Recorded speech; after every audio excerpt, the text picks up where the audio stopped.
Authentique et humaine, elle parle avec franchise.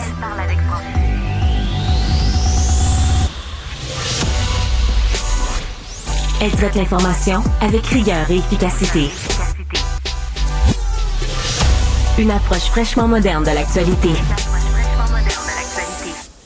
Isabelle Maréchal.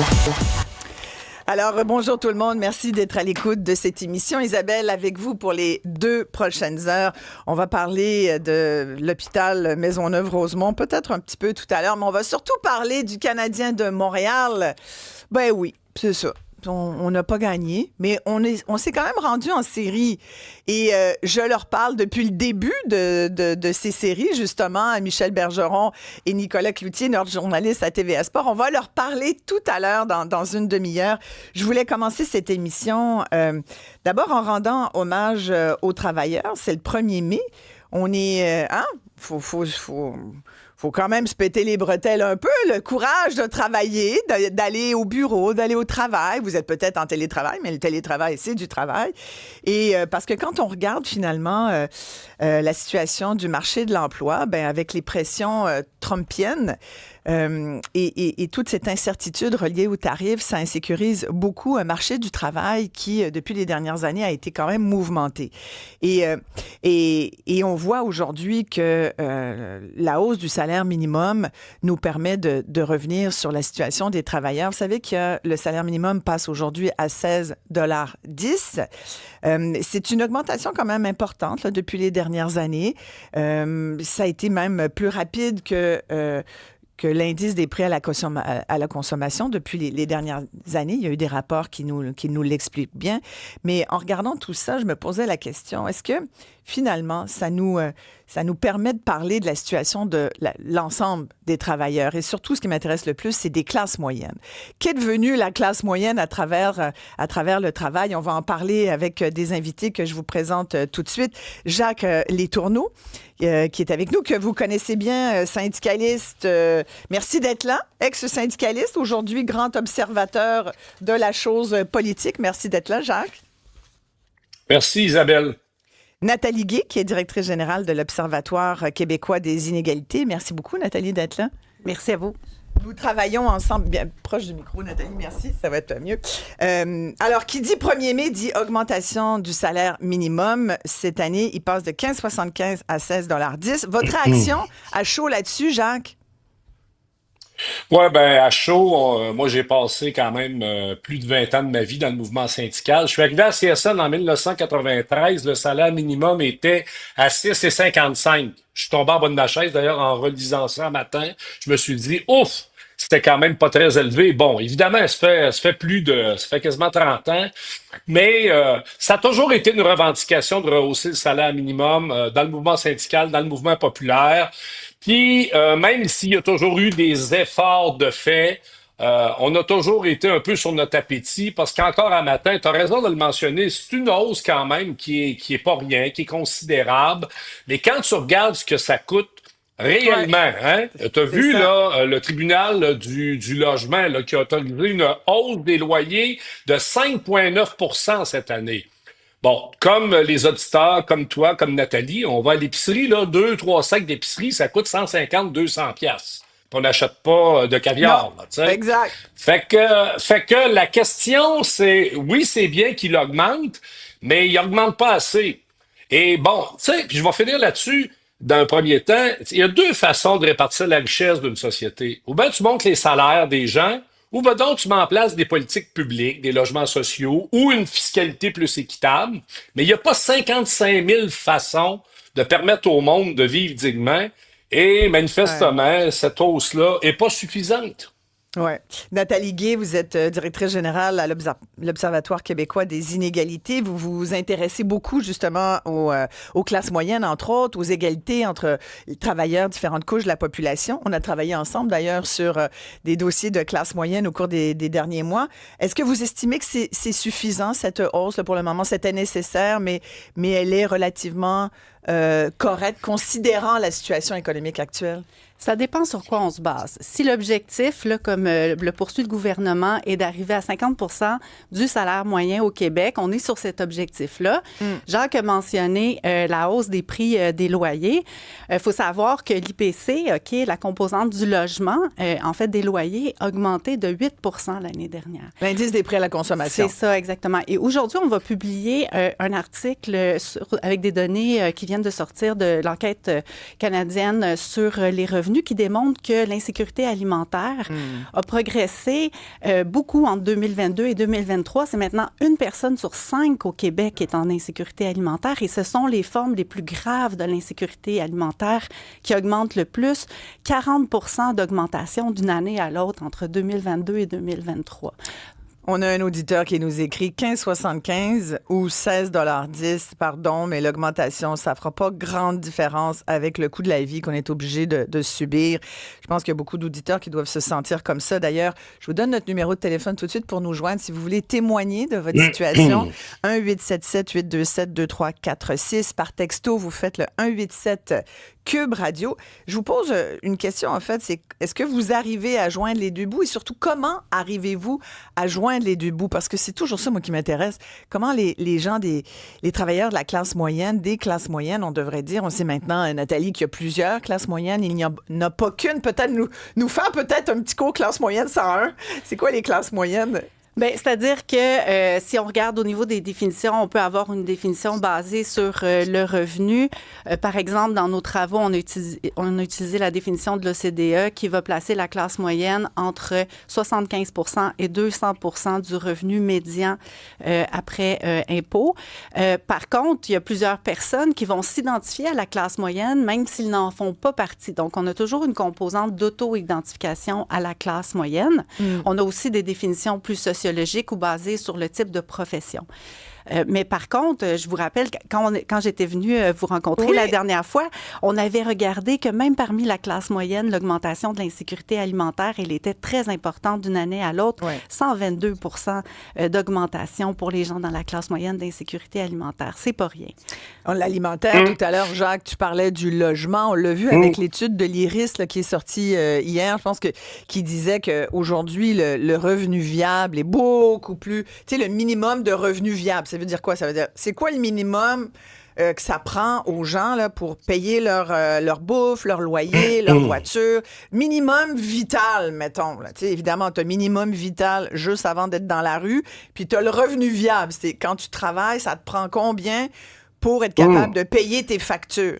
Puis là, ce qu'on voit, c'est que ça en prend pas mal plus aujourd'hui que ça en prenait il y a 1 an, ou il y a 5 ans, ou il y a 10 ans. Il y a comme une vérité de la police là-dedans, comme on dit, mais quand même, là, quand tu regardes ça, c'est wow, comment les gens font pour arriver? Non, mais c'est ça. Mais tu sais, tantôt, je peux te donner l'exemple de 1993. Ouais. Moi, quand j'ai commencé dans le mouvement syndical, Isabelle, un travailleur pauvre syndiqué, ça existait à peu près pas. OK? Cette notion-là de pauvreté pour un membre dans un syndicat assis dans une assemblée générale, t'entendais à peu près jamais ça. Aujourd'hui, c'est une réalité. Rappelle-toi la dernière négociation du secteur public. On nous disait que des gens qui travaillent dans des écoles, que ce soit des secrétaires d'école, des concierges, des gens dans les services de garde, il y avait une augmentation importante de ces gens-là qui allaient dans les banques alimentaires. Tu sais, moi, quand j'ai commencé dans le mouvement syndical, quelqu'un qui était pauvre, c'est quelqu'un qui était sur l'aide sociale, souvent, ou qui avait des difficultés d'intégration du marché du travail. Puis, alors que là, ça s'est élargi complètement. Et juste avant de venir, j'ai posé la question au trésorier de la CSN actuelle, là, parce que moi, quand j'ai quitté, le salaire médian des membres de la CSN, là, donc c'est la moitié, là. Il y en a 49 en haut, 49 en bas. C'était 50 000, on est rendu à 55 000.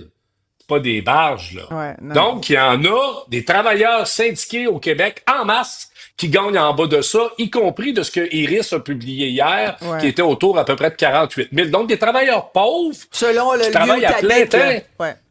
Oui, bien sûr, mais donc un travailleur ou qui en arrache, là, ça veut pas dire pauvre au sens t'es à l'itinérance, mais qui en arrache, qui a de la misère à joindre les deux bouts, qui est obligé de faire une autre job, ça, il y en a de plus en plus. Donc, c'est cet effritement-là de la classe moyenne qui se produit, là, c'est clair. On a pas mal d'auditeurs qui réagissent. Il y en a un qui m'écrit moi, je crois que qu'il ne faut pas augmenter le salaire minimum. Il faut plutôt baisser les impôts pour les travailleurs qui sont dans les tranches les plus basses de la classe moyenne parce que le coût de la vie va encore augmenter.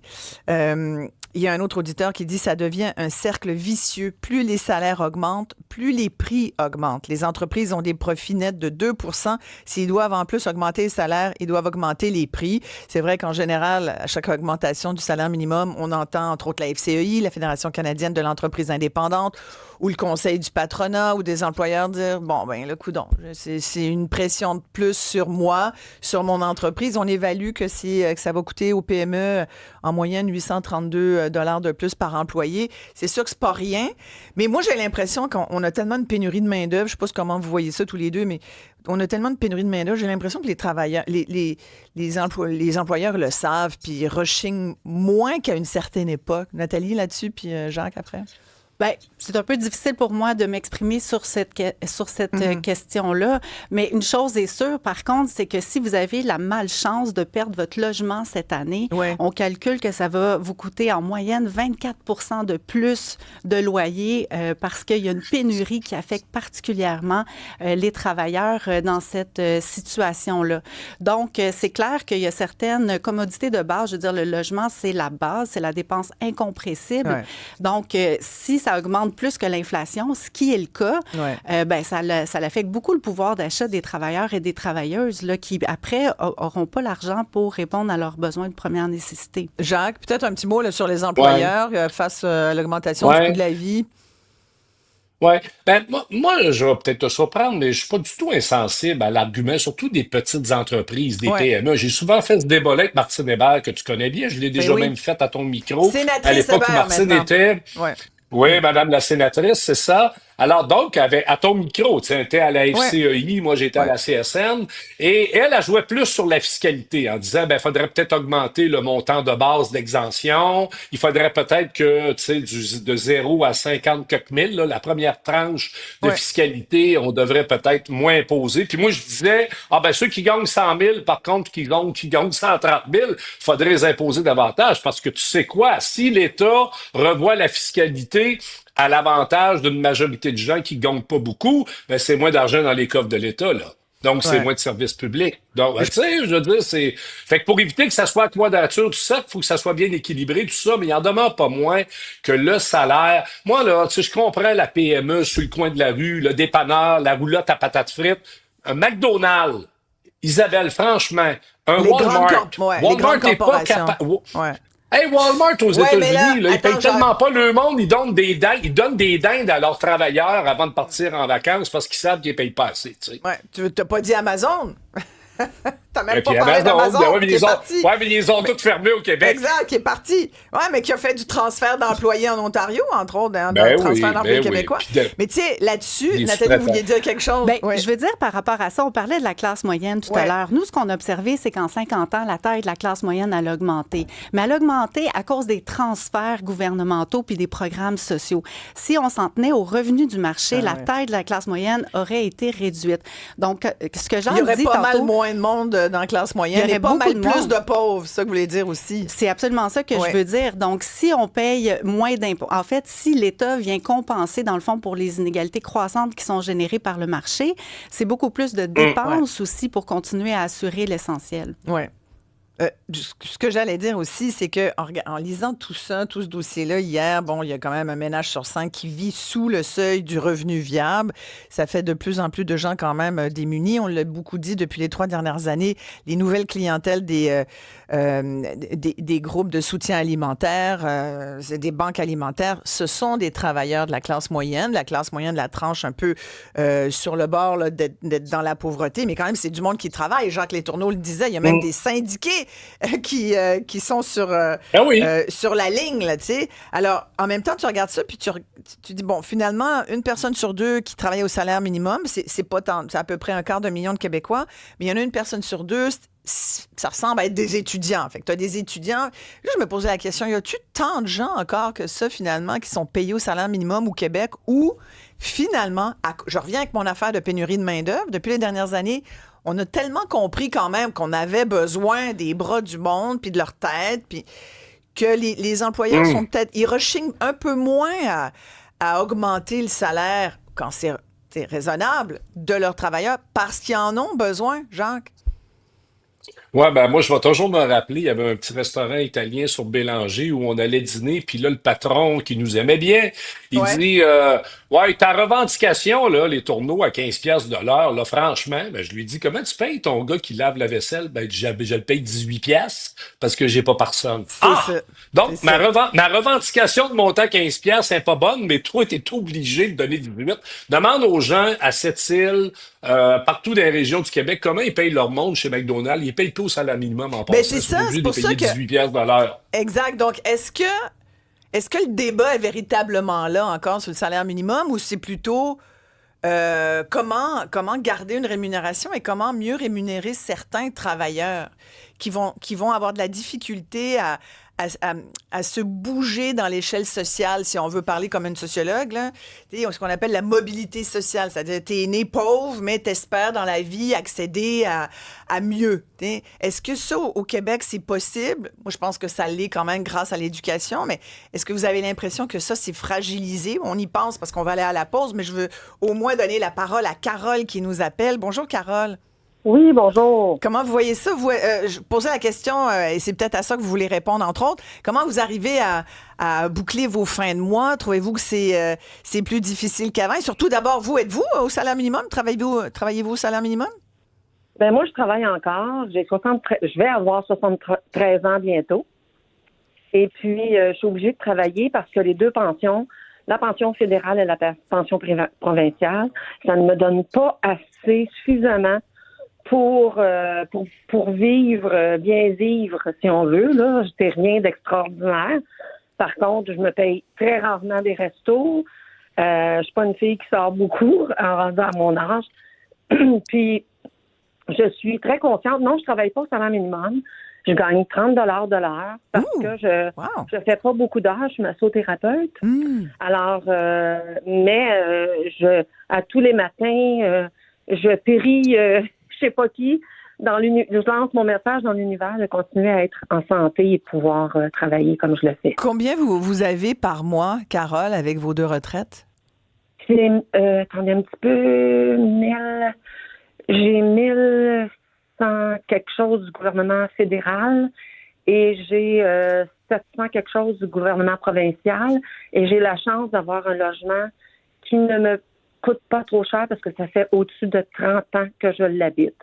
C'est certain, j'habite seule, donc ça n'aide pas, là, mais... Fait que vous faites 1800 par mois des retraites que vous avez payées au cours de votre vie. Est-ce que vous avez toujours été massothérapeute ou vous faisiez autre chose avant? Non, avant ça, j'étais patroniste de vêtements, puis il n'y a pas de syndicat, pas rien pour nous protéger. On sait ce qui s'est passé avec le libre-échange avec la Chine, tout nos... les shops qui ont fermé complètement. Pardon? Les usines de textiles qui ont fermé dans les... Exact. Exactement. Donc, vous êtes allé vous former en massothérapie et donc c'est votre deuxième carrière. Vous pensez travailler combien de temps, Carole? Ben, il faudrait que je travaille encore. Moi, je mettrais encore un 5-7 ans parce que, bon, j'ai acheté une voiture. Que l'autre était vraiment là, j'avais pas d'air climatisé, j'avais pas de chauffage, j'avais plus rien dedans. Alors là, je me suis acheté une voiture il y a 2 ans, donc j'en ai encore pour 3 ans à la payer. Ce qui fait que j'espère avoir la santé qu'il faut pour continuer. Je vous le souhaite, mais là, ça veut dire Carole, à 79-80, elle va peut-être prendre sa retraite. Je vais peut-être être la seule thérapeute de mon âge. Oh mon Dieu, ben on ira vous encourager. Carole, vous habitez dans quel coin? Laval, la ville Vous êtes de Laval. à Laval, OK. Puis vous travaillez combien d'heures par semaine? Là, en ce moment, j'ai baissé un petit peu là parce que j'étais... c'est sûr, à l'hiver et tout ça, c'est pas facile. Alors, je travaille à peu près, je fais de 1 à 4. Fait que ça me fait 4 massages. Puis, c'est ça, 1 à 4, à peu près 2 fois par semaine. 2 fois par semaine. Une autre fois, c'est seulement 2 massages. Donc, c'est pas à 1 à 4. 10 à 4, je m'excuse. Ouais. Puis l'autre fois, c'est 10 à 1. 10 heures à OK. une Fait que heure. vous faites genre un 20 heures semaine, là, quand même, là, pour vous. Un bon 20 heures, oui, exactement. Bon. Eh Oui. bien, là, je sais pas, puis on vous souhaite la santé, on se la souhaite tous, mais c'est parce que Mais ce que merci. vous venez de décrire, là, du monde des travailleurs québécois qui travaillent jusqu'à 75, 80, comme au Japon, là, je pense qu'on va voir ça plus souvent au Québec dans les prochaines De plus années, en plus. Carole. Ben oui. Oui, de plus en plus. Puis Mais- je voulais vous dire que je vous aime beaucoup à Cube Radio. Je vous écoute tous. C'est vrai, Je- merci. J'adore. Merci beaucoup, très gentil. On garde votre numéro de téléphone parce que on prendra de vos nouvelles. Tu vois, ça là, Nathalie, les travailleurs, là, écoute, Carole, elle sait. Elle a son auto à payer, encore 3 ans. Elle veut travailler sur le bord de 80. C'est fou, là. 80, c'est le nouveau 60. C'est ça. C'est ça.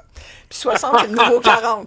60, c'est le nouveau 40. J'envoie des messages dans l'univers. Bon, on va à la pause là-dessus. On revient avec vos commentaires. Je redonne nos textos 187 Cube Radio. Vous pouvez nous joindre en tout temps par texto. Donnez-moi vos commentaires là-dessus. D'abord, vous, travaillez jusqu'à 80, ça vous tente-tu? Pas au salaire minimum, toutefois, vous avez vu, là, c'est comme quasiment 2 fois ça, là, 30 de l'heure. 1-877-827-2346 pour me raconter comment vous vivez ça, comme Carole vient de le faire. J'adore vous parler comme ça. J'aime tellement ça quand vous vous ouvrez comme ça à nous. C'est un cadeau. On se retrouve tout de suite après ça.